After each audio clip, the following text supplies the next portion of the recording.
For joining us today. Happening Now starts right now. And we start with new action on immigration reform. Good morning to you on a Thursday. I'm John Scott. And I'm Julie Banderas. Right now on Capitol Hill, House Republicans are wrapping up a closed-door conference meeting. It is part of a last-ditch effort to gain a consensus on immigration and diffuse a civil war within the party amid fears of what an internal struggle could cost them in the midterms. Meantime, the main sticking point, of course, on immigration seems to center on the Dreamers. We'll see what happens in the House and if they produce something, and obviously we want a solution to this problem. I've got a very simple solution, permanent legal status for DACA recipients in exchange for funding for the border wall. And if you want to deal with just the basics, that really I think is a solution that ought to have bipartisan support. Chief Congressional Correspondent Mike Emanuel is live on Capitol Hill for us this morning. Hey, Mike.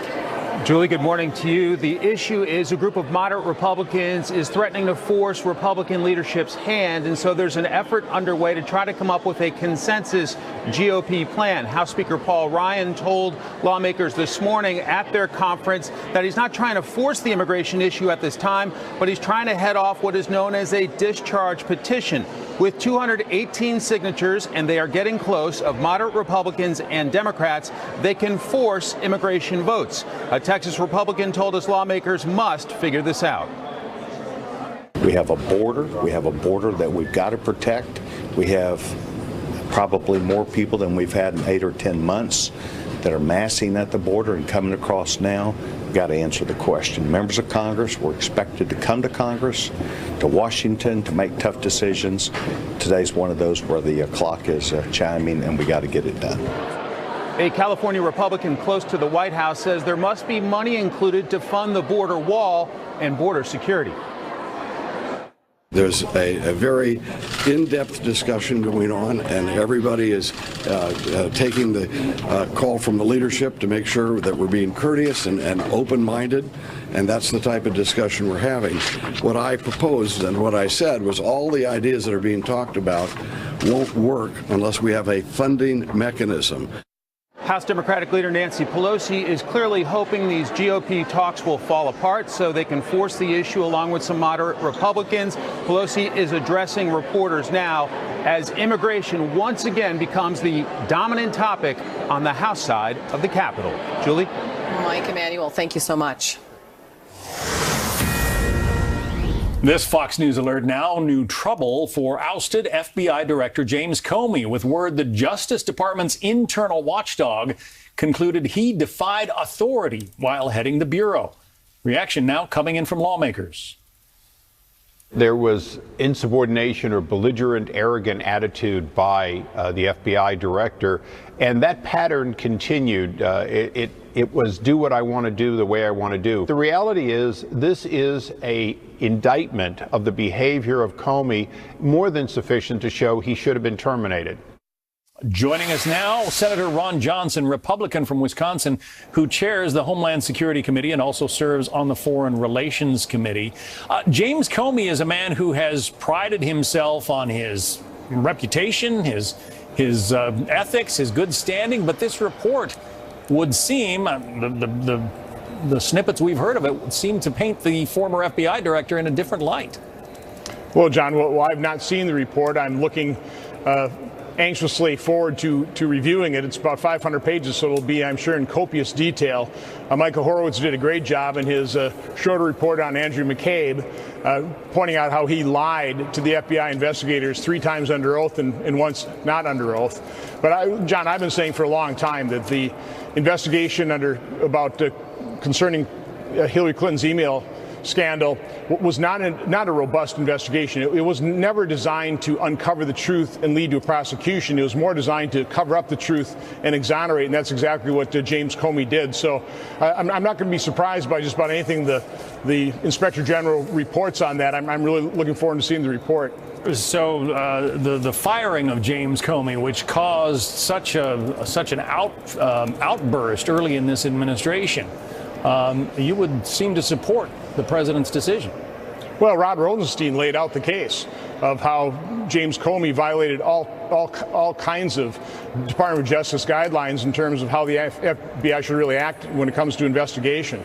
So, if anybody wants to get prepared for the Inspector General report, go onto our webpage. You can take a look at our interim report on the Clinton email scandal and the FBI's investigation of it. We prepared that and issued it in February 2018. It really lays out the basic guideline, the basic timeline of all these events. It's not quite up to date. We'll be making it up to date once we see the Inspector General's report, and we finally start getting more of the evidence from the FBI and Department of Justice, which is still very slow in coming. The White House, obviously no fans of James Comey. Hogan Gidley, the president's one of the president's spokesmen, had this to say this morning on Fox and Friends. Listen. James Comey is disgraced. He's a liar and a leaker. He's disgruntled. Everyone knows who James Comey is at this point. The book tour he went on was disgraceful. People understand at this point what he is and who he is and what he's all about. Is this changing the official Washington image of the former FBI director, Senator? Well, I kind of agree that the book tour was not a real bright moment for James Comey, not by a long shot.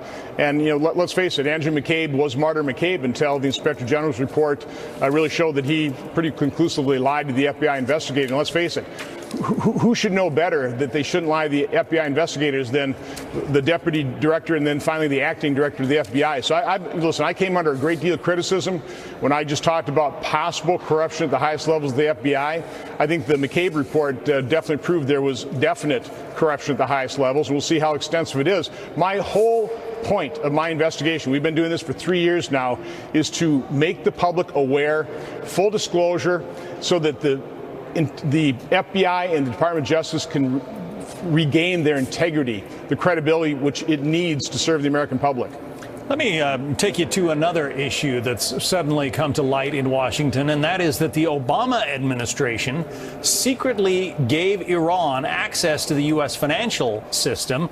The idea being that they'd be able to convert billions of dollars that had been frozen in an overseas bank into dollars and euros through the U.S. financial system at a time when Congress was being told that no such deal was in the works, was underway.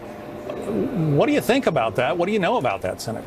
Well, let's face it, President Obama's had a general contempt for Congress. His attorney general was the first attorney general to be cited in contempt of Congress. And so it doesn't surprise me, and it just totally plays in the narrative of how desperate President Obama's administration were to strike a deal with Iran, which is why we got such a terrible deal that President Trump had to pull ourselves out of. So, no, it doesn't surprise me. It's I think very sad. I'm not sure what might have been violated in doing that, but it certainly shows a contempt for Congress. Very quickly, some of your Democratic fellow senators are saying this is much ado about nothing. They say this is a non-issue. Well, we'll see. I'd really like to see if any laws were violated in doing this in terms of the sanctions laws that we passed. By the way, President Obama credited that for bringing Iran to the table, but he was completely opposed to it when those sanctions were passed. But again, to me, it just underscores how desperate the Obama administration was for doing that deal. And of course, Iran understood that desperation, which is why it was such an awful deal. Senator Ron Johnson, Republican of Wisconsin. It's good to have you on. Thank you. Have a good day. President Trump welcoming Japanese Prime Minister Shinzo Abe to the White House in just about an hour from now. Deputy Press Secretary Hogan Gidley giving a preview of the topics on the table when the two leaders meet. Japan is an incredible partner and ally for this administration, this country. The president has an amazing relationship with Prime Minister Abe. I'm sure they're going to talk several things: North Korea, trade, China. All those things are going to be on the table for this discussion. This while the president is preparing for his high-stakes summit with North Korean leader Kim Jong-un, and that is just days away. Chief White House correspondent John Roberts joins us live from the North Lawn with a wrap-up of all that's going on there. Hey, John. Julie, good morning to you. Just missed the ceremonial guard drilling in anticipation of Shinzo Abe's arrival here. Sometime within the hour, he arrived late yesterday. He's been staying across the street at Blair House. Second time that he has met with President Trump in as many months. He was here in April, actually down in Mar-a-Lago, and the two of them played golf together. And I'm hearing the ceremonial guard, too, so you'll get a chance to look at them in just a second. This is going to be, in addition to talking about trade and China, a final strategy session ahead of the president's summit with Kim Jong-un in Singapore. Singapore on Monday, U.S. time, Tuesday, Singapore time. Of course, Shinzo Abe has got his concerns about the meeting. He wants to make sure the Japanese interests are fully represented. They are worried about the ballistic missile program, the intermediate range ballistic missile program that North Korea's got going, as well as a lot of Japanese citizens who have been kidnapped and held hostage by North Korea. They've got a press conference this afternoon at 2 o'clock, so we'll also get a chance to question them directly on all of this. The president will be headed to Singapore immediately following the G7 meeting that both he and Abe will attend in Charlevoix in the province of Quebec in Canada. The president leaving Saturday afternoon for that. Michael Anton, the former spokesman of the NSC, gave us a glimpse into what might lie ahead in the president's summit with Kim Jong-un. Listen here. I think the game plan is, first and foremost, to just sit down and see if they can find some common ground. I think the North Koreans will probably try to play the same tricks that they've played on prior administrations, which is to say, offer vague concessions that they won't follow up on until they get concrete things from the United States. So the United States has got to be prepared, as I assume we are, to realize that that's the North Korean game plan and make clear that we're willing to make concessions only in response to their concessions. Now, a slight hiccup in the planning for a summit when Rudy Giuliani at a conference in Israel suggested that Kim Jong-un got on his hands and knees and begged to have the meeting reinstated after the president sent him that letter 2 weeks ago canceling the summit. The White House has been very careful to be very diplomatic in its language. So far, no fallout from the Giuliani comments. The White House doesn't think that there will be anything, of course, because while Giuliani is the president's outside counsel in the Russia investigation, he's not a White House official and doesn't speak on behalf of the president. Julie? All right, John Roberts, thank you. John. Well, passengers at a major U.S. airport told to clear out immediately. And you won't believe what caused this evacuation. Plus, West Virginia Senator Joe Manchin says he regrets supporting Hillary Clinton for president in 2016. What he's hinting he might do in 2020 as he faces a tough re-election fight this November. Our political panel weighs in next. We're all about comfort. So Democrat Joe Manchin hinting he could actually support President Trump in 2020. The West Virginia senator, facing a tough re-election battle in November, now says he regrets backing Hillary Clinton in 2016. He tells Politico, quote, "I'm open to supporting the person who I think is best for my country and my state. If his policies are best, I'll be right there." Joining us now, Alex Conant, former communications director for Senator Marco Rubio and partner at Firehouse Strategies. Also Democratic strategist Isaac Wright, partner at Forward Solutions Strategy Group. Thank you, gentlemen, for talking to me today. Isaac, I want to start with you as a Democrat. What do you make of Manchin's hint of supporting President Trump? Were you surprised to hear? Big difference you see between people like Joe Manchin and Washington politicians. Whether you agree with him or not, whether you like it or not, Joe Manchin tells you what he thinks. He tells you where he stands, and that's part of why he has been so successful and so popular with West Virginia voters. He stood up for the issues in West Virginia over and over and over again against Washington, no matter what the political price. He tells you how he feels, he tells you what he believes, and he sticks by it. But as a Democrat, do you support him supporting the president? I support retaking the Senate majority. I think Joe Manchin is going to fight for the people of West Virginia, and he's going to do it in good conscience. I mean, when the rubber hit the road and Donald Trump put up a tax plan that was going to sabotage American health care, that's already led to millions losing their health care, that's going to lead potentially up to 33 million more losing their health care, when he put up a tax code that said 80% of the benefit was going to go to the wealthiest 1% over 10 years, Joe Manchin told him no. At the same time, Joe Manchin works with the president on other issues, so maybe he can rein in some of the bad ideas from this White House going forward. All right. Alex, is this a case of buyer's remorse? No, I mean, I think what we just heard from Isaac is some pretty good spin, because that's what Joe Manchin is doing right now. Look, Manchin time and time again opposed President Trump's agenda, voted against Trump's tax cuts, voted against repealing and replacing Obamacare, and now he's facing a really, really tough re-election in West Virginia because he's too liberal for the state, is out of step with Donald Trump, who's wildly popular in the state. So now all of a sudden he's saying all these nice things about the president, saying he might even support the president in 2020. Right. Now, look, I would welcome Manchin's support. I think it would be a really big deal for Trump to have Democrats supporting him when he's running for re-election. But let's not be foolish here, and let's not kid ourselves. Manchin's playing politics. Or is he a chameleon? I mean, because Isaac, He's Joe Manchin. I mean, it's just surprising to hear that Manchin is now going to actually campaign against a Republican and believe that Democrats are going to buy that he himself is going to follow in line with President Trump when he's been, I mean, of course, a big supporter of coal miners. He applauded Trump's State of the Union address. He recently backed Gina Haspel, Trump's choice for CIA director. But he's also made a number of moves away from Trump, like opposing his pushes for Obamacare reform and tax reform. How are Democrats going to buy his support? He opposed Obamacare sabotage. He opposed the sabotage of health care for 33 million Americans. He opposed restructuring the tax code in a way that Trump wanted to that devastates working West Virginians. No, whether it's D or R, whatever the Washington punditry wants to say, Joe Manchin is going to stand up for the people of West Virginia. And in the end, that's going to count. That's what matters. And people are going to identify with that, not with a New Jersey lobbyist move to West Virginia to turn politician.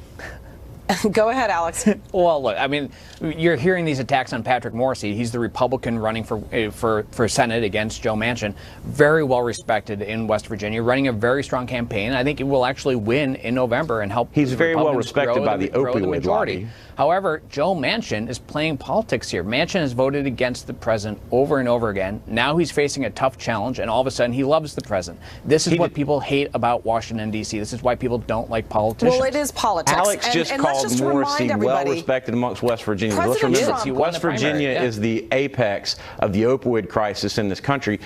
And this is a pharmaceuticals lobbyist from New Jersey. Look, I don't think that's going to go over real well in West Virginia, but I appreciate the Washington Beltway input. It's not looking good for Manchin, let's be honest. The Republican is obviously ahead there, so he's going to grab its strings. Not according to the last poll. He's up. He's 55% approval ratings. Trump is only 57% approval ratings in the state. I don't believe that's actually what the most recent polls say. We still have, I know, but we still have months away. And if we look at the presidential election, then candidate Trump won the state of West Virginia by more than 40 points. So maybe he's going to try to latch on to the winner. I mean, I think that is the whole part of what we're trying to say. Manchin outperformed Obama by 40 points the last time they were on the ballot together. All right. He's a good Manchin politician. is leading in the polls, and I think that the fact that he's getting behind the president obviously is helping him.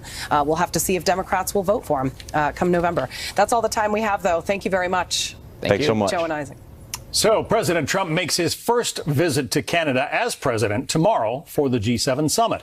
But his new tariffs could make things a little awkward with Prime Minister Trudeau and some of the other leaders there, as the White House takes a hard line on trade. Well, I don't think there was a trade war, but call it what you may. That's I don't think we're. I think what we're engaged with here is trade disputes that need to be solved.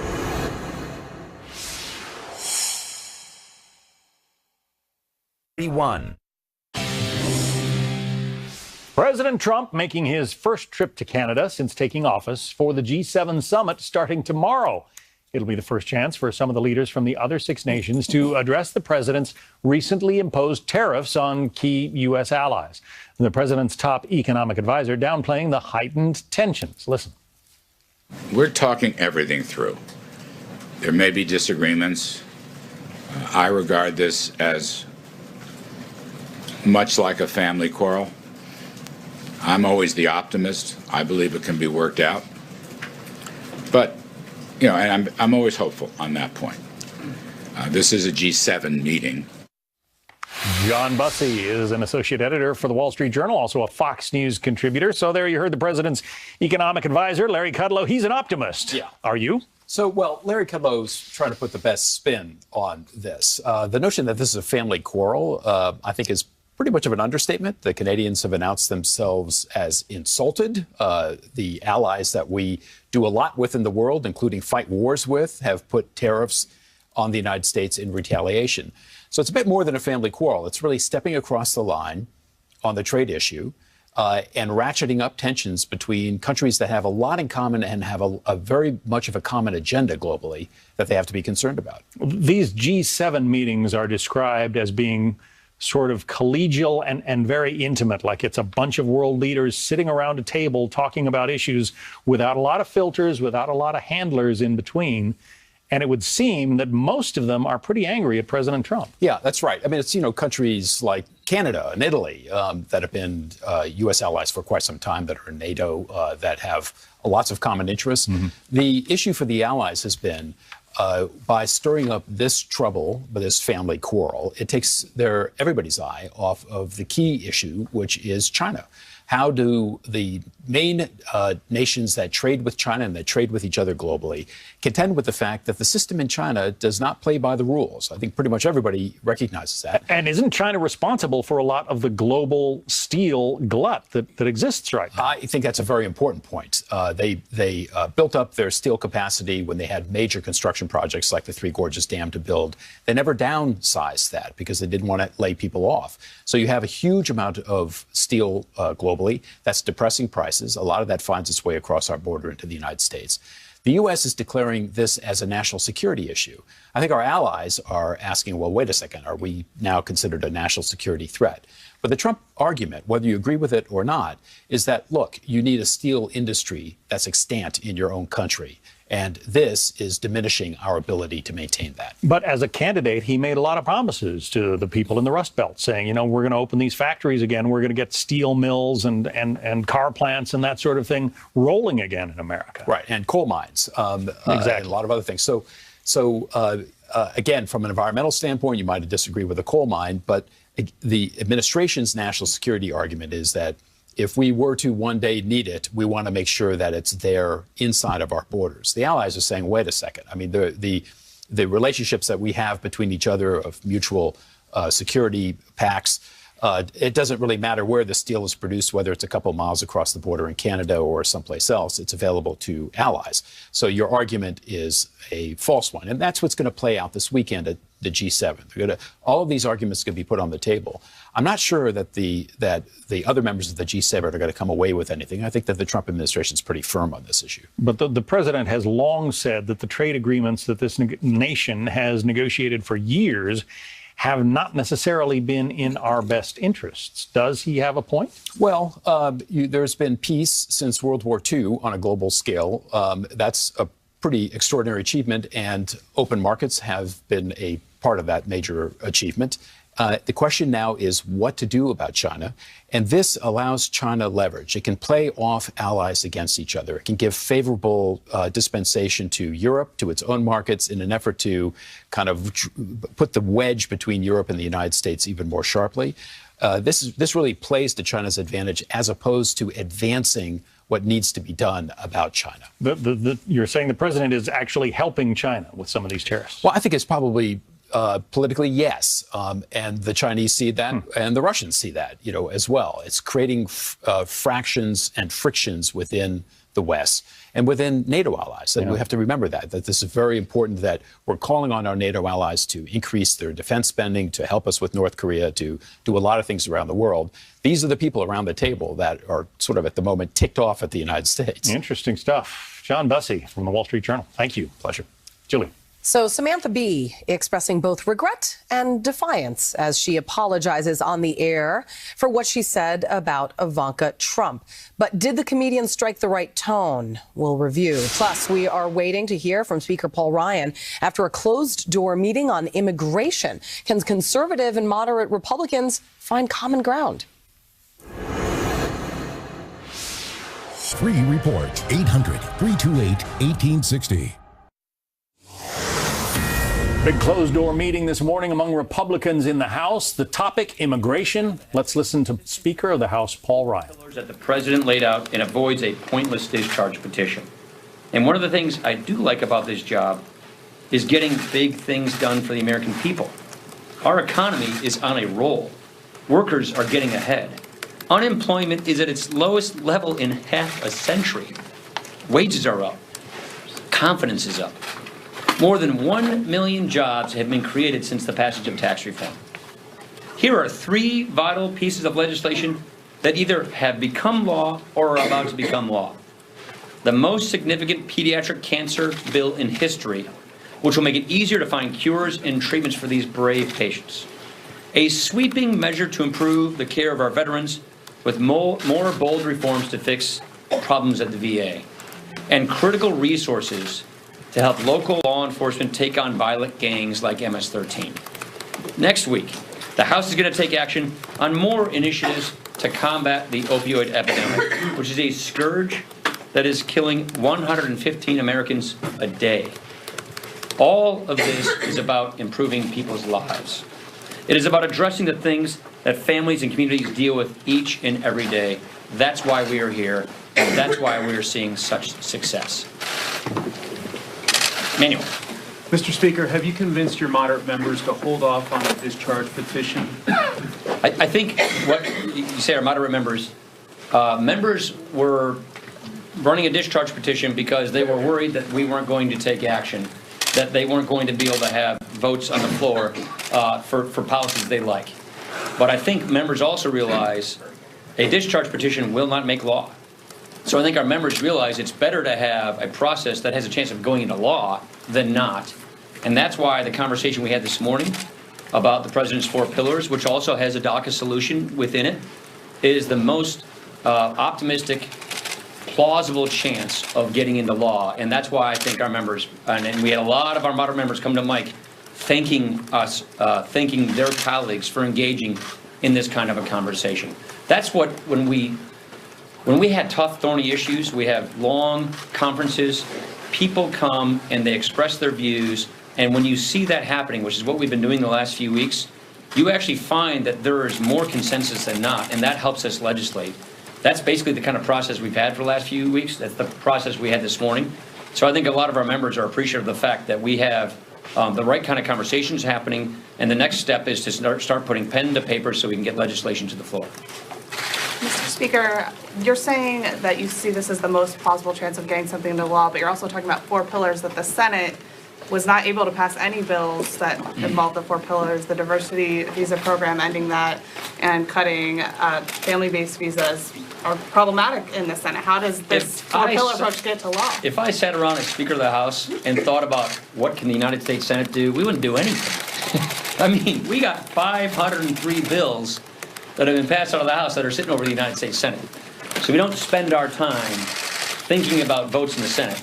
We spend our time thinking about how to get consensus here in the House Republican Conference and getting bills through the House. We'll worry about those other things later. Casey. Mr. Speaker, has it been more difficult to convince the moderate members of your conference to stick behind you and not move forward with this discharge petition because you're leaving? No, I don't think that's at all. It's just that this is a difficult issue. And what we've been trying to do is go through the regular committee process, Homeland Security Committee, Judiciary Committee, to get 218 votes for a bill. We don't have 218 votes for that bill. So now we're trying to figure out where that sweet spot is. And the members who want to see action on this issue, we're getting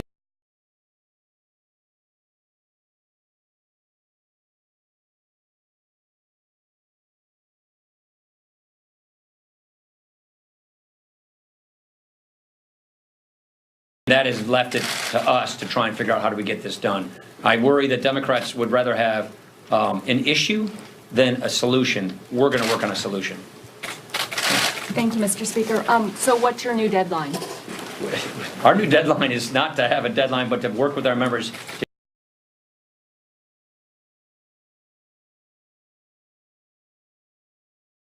if we want to have a legislative process that we can control, which means a shot at law versus what I would call a futile gesture of a discharge petition. So obviously time is of the essence. Is there an ETA on getting legislation? I won't give you dates. You said there was progress. Could you tell us specifically, tangibly, what has changed between? There's the Speaker of the House, Paul Ryan, who has announced he will not stand for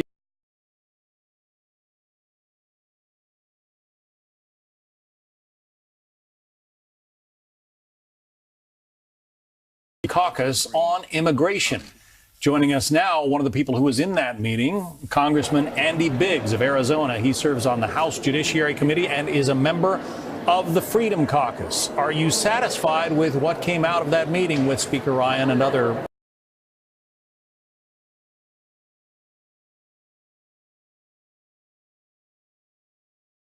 Some things. I think there's consensus on some things, but the biggest issue is DACA, and you've got people all over the board, and I think that there's still issues on process, policy, and procedure. So we'll have to see how it plays out.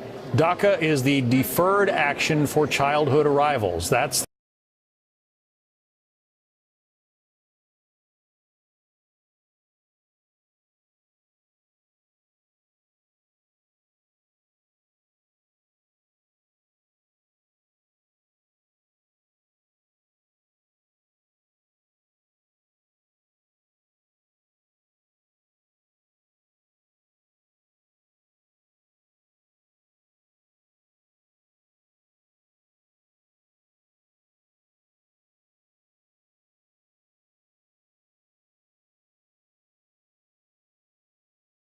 There's no other way around it because you're changing the legal status of those who are here illegally.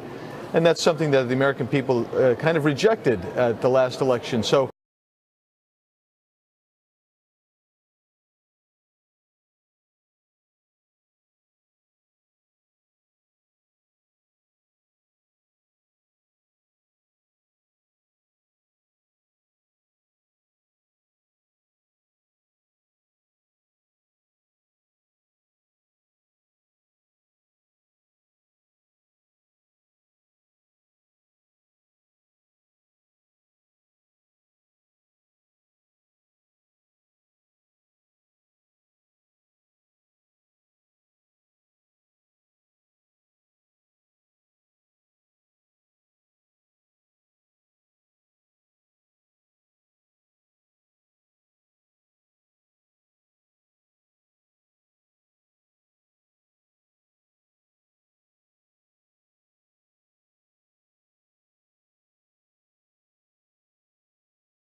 first, which